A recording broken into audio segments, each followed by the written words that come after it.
I was in Costa Rica because I had a friend down there and I wanted to go and visit. And so I was still just working and also seeing the country a bit. And yeah, one of the things about juice feasting is that unlike juice fasting, which most people are more familiar with, the idea with juice feast is that you still are taking in a massive amount of nutrition, a massive amount of energy every day. You're just taking it in the form of juice.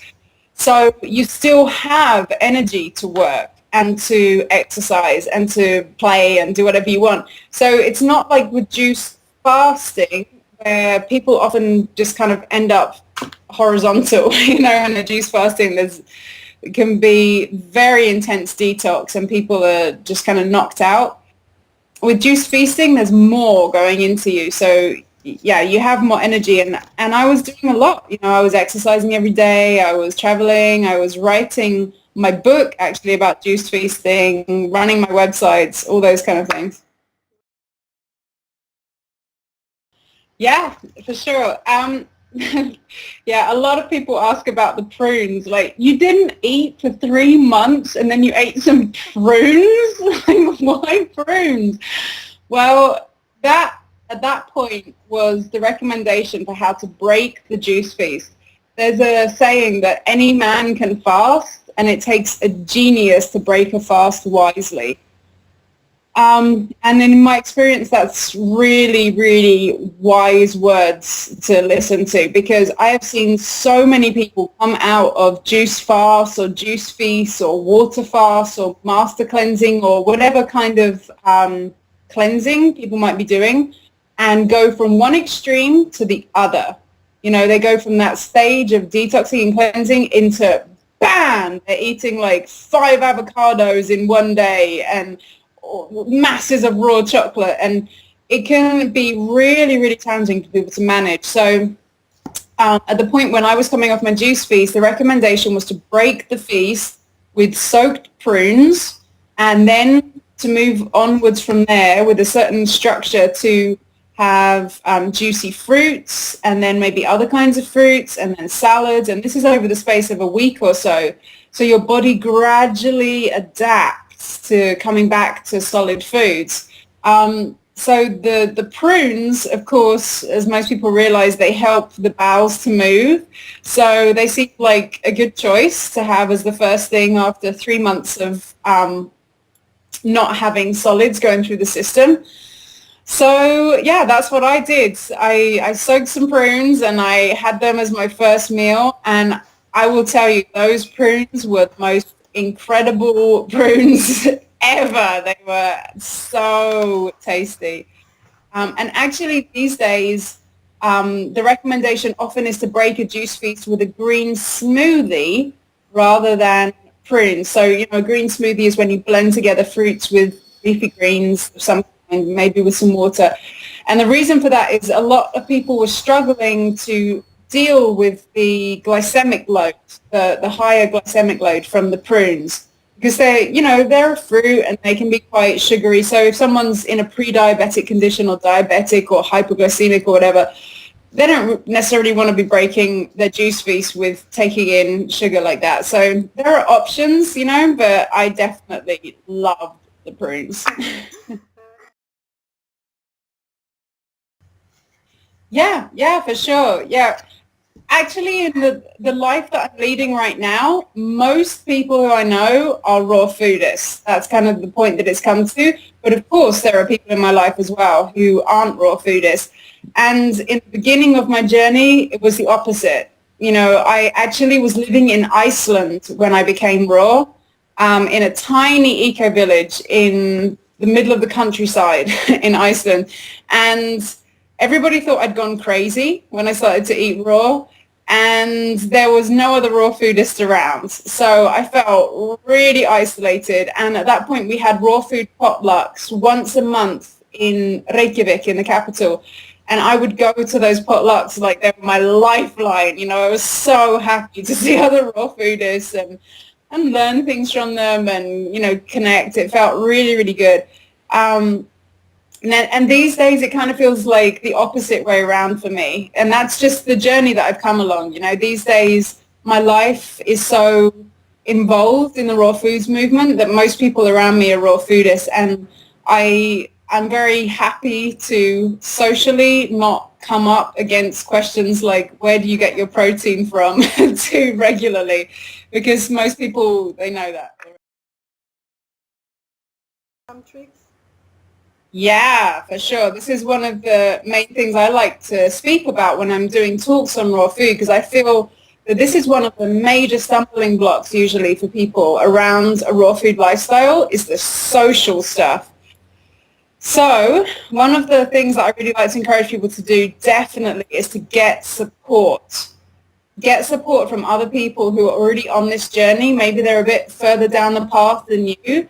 Just like I was mentioning about the raw food potlucks feeling like a lifeline for me in the beginning, you might be able to connect with other people in person like that, depending on where you are.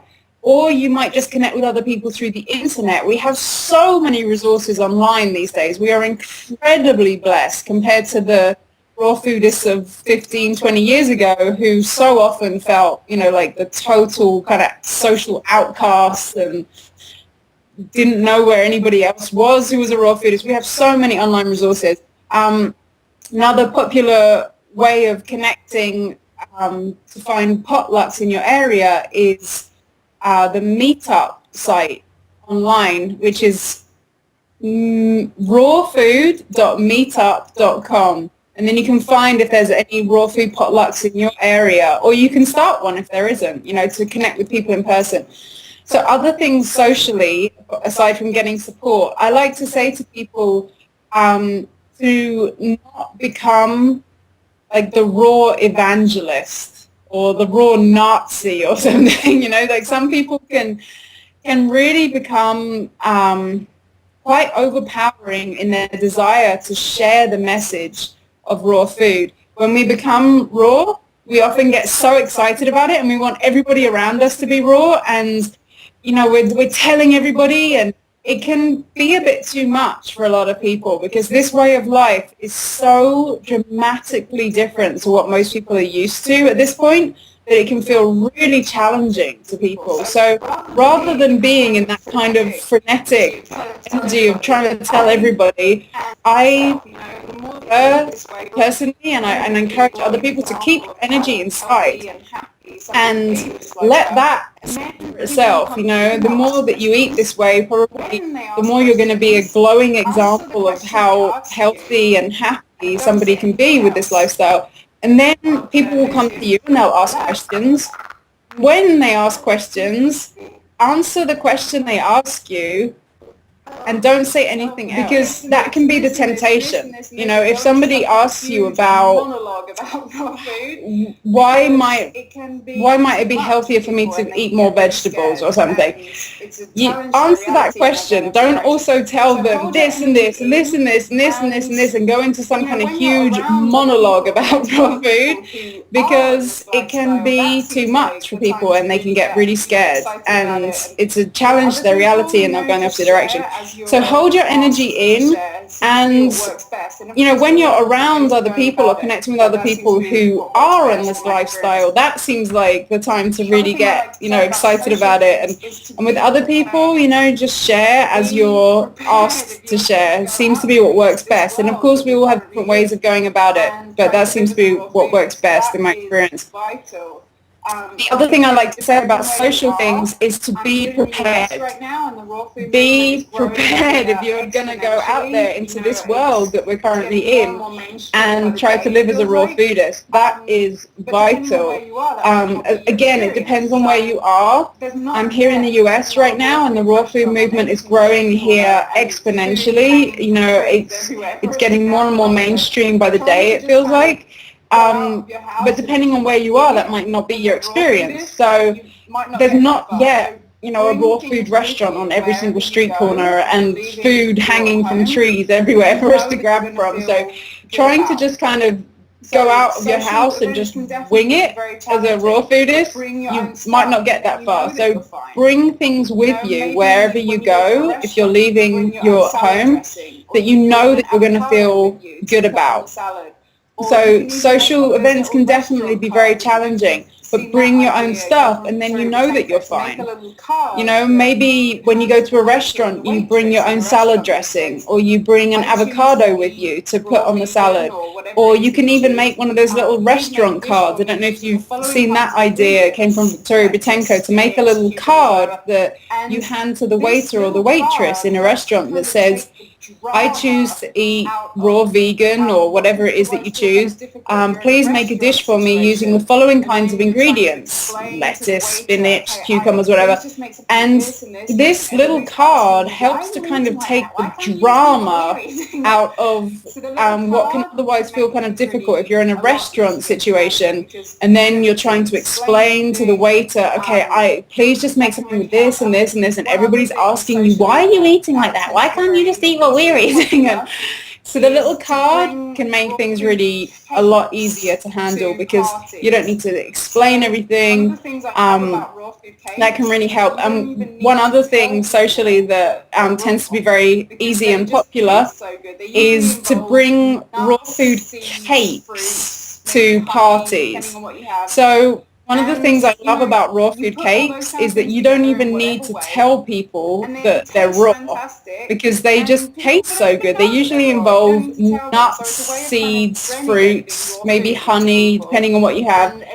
And, you know, you put all those kind of things together in whatever way, and they taste fantastic, and people don't even know that they're raw. You don't need to tell them. So it's a way of kind of renegading raw food into people, and everybody likes it, and you're happy because you have something there that you can eat. I remember when I first heard up in Iceland that I could make cakes and eat cake as a raw foodist, I was like, that's it. I'm sold. If I can eat, you know, live this way and have my cake and eat it too, then I'm all for it.